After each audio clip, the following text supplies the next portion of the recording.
ನಮ್ಮ ಸಚಿವಗಿರಿ ಬಗ್ಗೆ ಕೂಡ ಲೇವಡಿ ಮಾಡಿದ್ದಾರೆ ಕುಮಾರಸ್ವಾಮಿ. ನಾನು ನೋಡಿದೆ ಸಾಕಷ್ಟು ವಿಚಾರಗಳು ಅವರು ಮುಖ್ಯಮಂತ್ರಿ ಆಗಿದ್ದಂಥವ್ರು ಇವತ್ತು ಕೇಂದ್ರ ಮಂತ್ರಿ ಆಗಿದ್ದವ್ರೆ. ಇದು ಯಕಶ್ಚಿತ ಅವ್ರಿಗೆ, ಇದು ನಮಗೆ ದೊಡ್ಡದು. ಆ ಭಗವಂತ ಆಂಜನೇಯ ಸ್ವಾಮಿ ಏನೋ ಒಂದು ಕರುಣಿಸವನೆ. ಅವ್ರು ಮುಖ್ಯಮಂತ್ರಿ ಆಗಿದ್ದವರು, ಅವ್ರು ಯಾರಿಗೂ ಬೇರೆಯವ್ರು ಪಟ್ಟಾಭಿಷೇಕ ಮಾಡುವಂತ ಪ್ರಯತ್ನ ಮಾಡೋದೇ ಇಲ್ವಲ್ಲ. ಅವ್ರು ಬರೀ ಅವ್ರವರೇ ಮಾಡ್ಕೊತಾರೆ ಪಟ್ಟಾಭಿಷೇಕನ. ಅಟ್ಲೀಸ್ಟ್ ನಾನು ಕಾಂಗ್ರೆಸ್ ಪಕ್ಷಕ್ಕೆ ಬಂದ್ಮೇಲೆ ಅವ್ರ ದಳದಲ್ಲಿದ್ದಾಗ ನಾನು ಮಾಡ್ಬೋದಾಗಿತ್ತು.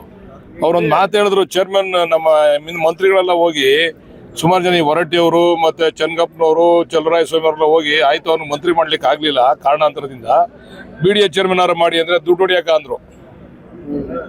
ಇಂಥವ್ರಿಂದ ಏನ್ ನಿರೀಕ್ಷೆ ಮಾಡ್ಬೋದ್ರಿ ಕಾರ್ಯಕರ್ತರು? ಈ ಮನಸ್ಥಿತಿ ಇರತಕ್ಕಂಥವ್ರಿಂದ ಏನ್ ನಿರೀಕ್ಷೆ ಮಾಡ್ಬೋದು? ನಾನು ಇವತ್ತು ಕಾಂಗ್ರೆಸ್ನಲ್ಲಿ ಹೊಸಬ, ಮೊದಲನೇದಾಗಿ ಶಾಸಕನಾಗಿರ್ತಕ್ಕಂಥದ್ದು.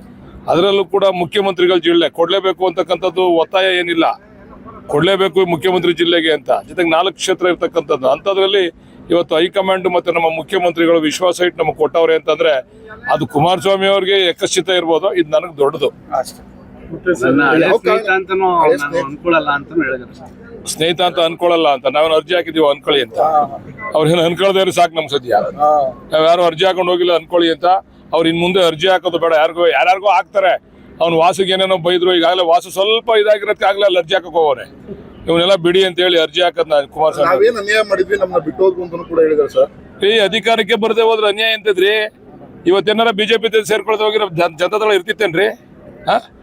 ನೋಡ್ರಿ, ಒಬ್ಬ ಶಾಸಕ ಆಗೋದು ಕ್ಷೇತ್ರದ ಕೆಲಸ ಮಾಡೋದಕ್ಕೆ, ಬರೀ ಸುಮ್ಮನೆ ಏನೋ ಬೂಟಾಟಿಕೆಗೆ ಶಾಸಕ ಆಗ್ತಕ್ಕಂಥದ್ದಲ್ಲ.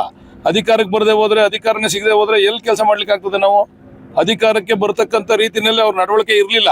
ಈಗ ಅವರು ಅಡುಗೆ ಮುಳುಗೋಯ್ತದೆ ಅಂದಾಗ ಹೋಗಿ ಬಿಜೆಪಿ ಸೇರ್ಕೊಂಡವ್ರೆ. ಬಿಜೆಪಿ ಸೇರ್ಕೊಳ್ತಾ ಹೋಗಿದ್ರೆ ಅಡುಗೆ ಮುಳುಗೋಯ್ತಿರಲ್ಲ ಅಷ್ಟೊತ್ತಿಗೆ ಅವ್ರದ್ದು. ಇವತ್ತು ಹೊಸ ನಾಟಕ ಶುರು ಮಾಡವ್ರೆ.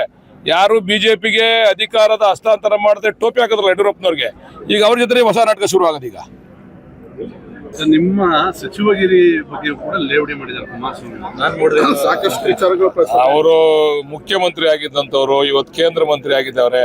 ಇದು ಯಕಶ್ಚಿತ ಅವ್ರಿಗೆ, ಇದು ನಮಗೆ ದೊಡ್ಡದು. ಆ ಭಗವಂತ ಆಂಜನೇಯ ಸ್ವಾಮಿ ಏನೋ ಒಂದು ಕರುಣಿಸವನೆ. ಅವ್ರು ಮುಖ್ಯಮಂತ್ರಿ ಆಗಿದ್ದವರು, ಅವ್ರು ಯಾರಿಗೂ ಬೇರೆಯವ್ರು ಪಟ್ಟಾಭಿಷೇಕ ಮಾಡುವಂತ ಪ್ರಯತ್ನ ಮಾಡೋದೇ ಇಲ್ವಲ್ಲ. ಅವ್ರು ಬರೀ ಅವ್ರವರೇ ಮಾಡ್ಕೊತಾರೆ ಪಟ್ಟಾಭಿಷೇಕನ. ಅಟ್ಲೀಸ್ಟ್ ನಾನು ಕಾಂಗ್ರೆಸ್ ಪಕ್ಷಕ್ಕೆ ಬಂದ್ಮೇಲೆ ಅವ್ರ ದಳದಲ್ಲಿದ್ದಾಗ ನಾನು ಮಾಡ್ಬೋದಾಗಿತ್ತು. ಅವ್ರೊಂದು ಮಾತು ಹೇಳಿದ್ರು, ಚೇರ್ಮನ್ ನಮ್ಮ ಮಂತ್ರಿಗಳೆಲ್ಲ ಹೋಗಿ ಸುಮಾರು ಜನ ಹೊರಟ್ಟಿಯವರು ಮತ್ತೆ ಚನ್ನಗಪ್ಪನವರು ಚಲರಾಯ ಸ್ವಾಮಿ ಅವರೆಲ್ಲ ಹೋಗಿ ಆಯ್ತು ಅವ್ನು ಮಂತ್ರಿ ಮಾಡ್ಲಿಕ್ಕೆ ಆಗ್ಲಿಲ್ಲ ಕಾರಣಾಂತರದಿಂದ, BDA ಚೇರ್ಮನ್ ಆರು ಮಾಡಿ ಅಂದ್ರೆ ದುಡ್ಡು ಹೊಡಿಯಾಕ ಅಂದ್ರು. ಇಂಥವ್ರಿಂದ ಏನ್ ನಿರೀಕ್ಷೆ ಮಾಡ್ಬೋದ್ರಿ ಕಾರ್ಯಕರ್ತರು?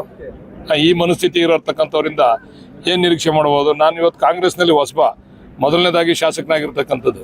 ಅದರಲ್ಲೂ ಕೂಡ ಮುಖ್ಯಮಂತ್ರಿಗಳ ಜಿಲ್ಲೆ ಕೊಡ್ಲೇಬೇಕು ಅಂತಕ್ಕಂಥದ್ದು ಒತ್ತಾಯ ಏನಿಲ್ಲ, ಕೊಡ್ಲೇಬೇಕು ಮುಖ್ಯಮಂತ್ರಿ ಜಿಲ್ಲೆಗೆ ಅಂತ. ಜೊತೆಗೆ 4 ಕ್ಷೇತ್ರ ಇರ್ತಕ್ಕಂಥದ್ದು. ಅಂಥದ್ರಲ್ಲಿ ಇವತ್ತು ಹೈಕಮಾಂಡ್ ಮತ್ತೆ ನಮ್ಮ ಮುಖ್ಯಮಂತ್ರಿಗಳು ವಿಶ್ವಾಸ ಇಟ್ಟು ನಮಗೆ ಕೊಟ್ಟವ್ರೆ ಅಂತಂದ್ರೆ ಅದು ಕುಮಾರಸ್ವಾಮಿ ಅವ್ರಿಗೆ ಯಕಶ್ಚಿತ ಇರ್ಬೋದು. ಇದು ನನಗೆ ದೊಡ್ಡದು.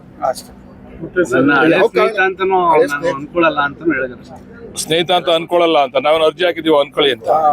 ಅವ್ರೇನು ಅನ್ಕೊಳ್ದೇ ಸಾಕು ನಮ್ ಸದ್ಯ. ನಾವ್ ಯಾರು ಅರ್ಜಿ ಹಾಕೊಂಡು ಹೋಗಿಲ್ಲ ಅನ್ಕೊಳ್ಳಿ ಅಂತ. ಅವ್ರು ಇನ್ ಮುಂದೆ ಅರ್ಜಿ ಹಾಕೋದು ಬೇಡ. ಯಾರ್ಯಾರಿಗೋ ಹಾಕ್ತಾರೆ. ಅವ್ನು ವಾಸಿಗೆ ಏನೇನೋ ಬೈದ್ರು. ಈಗಾಗಲೇ ವಾಸು ಸ್ವಲ್ಪ ಇದಾಗಿರೋದಕ್ಕೆ ಆಗ್ಲೇ ಅಲ್ಲಿ ಅರ್ಜಿ ಹಾಕಕ್ ಹೋಗೋರೆ. ಇವನ್ನೆಲ್ಲ ಬಿಡಿ ಅಂತ ಹೇಳಿ ಅರ್ಜಿ ಹಾಕದ್ ಕುಮಾರಸ್ವಾಮಿ ಅನ್ಯಾಯ ಮಾಡಿದ್ವಿ, ನಮ್ಮನ್ನ ಬಿಟ್ಟು ಅಂತ ಕೂಡ ಹೇಳಿದಾರೆ ಸರ್. ಈ ಅಧಿಕಾರಕ್ಕೆ ಬರದೆ ಹೋದ್ರೆ ಅನ್ಯಾಯ ಎಂತದ್ರಿ? ಇವತ್ತೇನಾರ ಬಿಜೆಪಿ ಸೇರ್ಕೊಳ್ತಾ ಹೋಗಿರೋ ಜನತಾದಳ ಇರ್ತಿತ್ತೇನ್ರಿ? ನೋಡ್ರಿ, ಒಬ್ಬ ಶಾಸಕ ಆಗೋದು ಕ್ಷೇತ್ರದ ಕೆಲಸ ಮಾಡೋದಕ್ಕೆ, ಬರೀ ಸುಮ್ಮನೆ ಏನೋ ಬೂಟಾಟಿಕೆಗೆ ಶಾಸಕ ಆಗ್ತಕ್ಕಂಥದ್ದಲ್ಲ. ಅಧಿಕಾರಕ್ಕೆ ಬರದೆ ಹೋದ್ರೆ, ಅಧಿಕಾರನೇ ಸಿಗದೆ ಹೋದ್ರೆ ಎಲ್ಲಿ ಕೆಲಸ ಮಾಡ್ಲಿಕ್ಕೆ ಆಗ್ತದೆ? ನಾವು ಅಧಿಕಾರಕ್ಕೆ ಬರ್ತಕ್ಕಂಥ ರೀತಿಯಲ್ಲಿ ಅವ್ರ ನಡವಳಿಕೆ ಇರ್ಲಿಲ್ಲ. ಈಗ ಅವರು ಅಡುಗೆ ಮುಳುಗೋಯ್ತದೆ ಅಂದಾಗ ಹೋಗಿ ಬಿಜೆಪಿ ಸೇರ್ಕೊಂಡವ್ರೆ. ಬಿಜೆಪಿ ಸೇರ್ಕೊಳ್ತಾ ಹೋಗಿದ್ರೆ ಅಡುಗೆ ಮುಳುಗೋಯ್ತಿರಲ್ಲ ಅಷ್ಟೊತ್ತಿಗೆ ಅವ್ರದ್ದು. ಇವತ್ತು ಹೊಸ ನಾಟಕ ಶುರು ಮಾಡವ್ರೆ. ಯಾರು ಬಿಜೆಪಿಗೆ ಅಧಿಕಾರದ ಹಸ್ತಾಂತರ ಮಾಡದೆ ಟೋಪಿ ಹಾಕಿದ್ರಲ್ಲ ಯಡಿಯೂರಪ್ಪನವ್ರಿಗೆ, ಈಗ ಅವ್ರ ಜೊತೆ ಹೊಸ ನಾಟಕ ಶುರು ಆಗೋದು. ಈಗ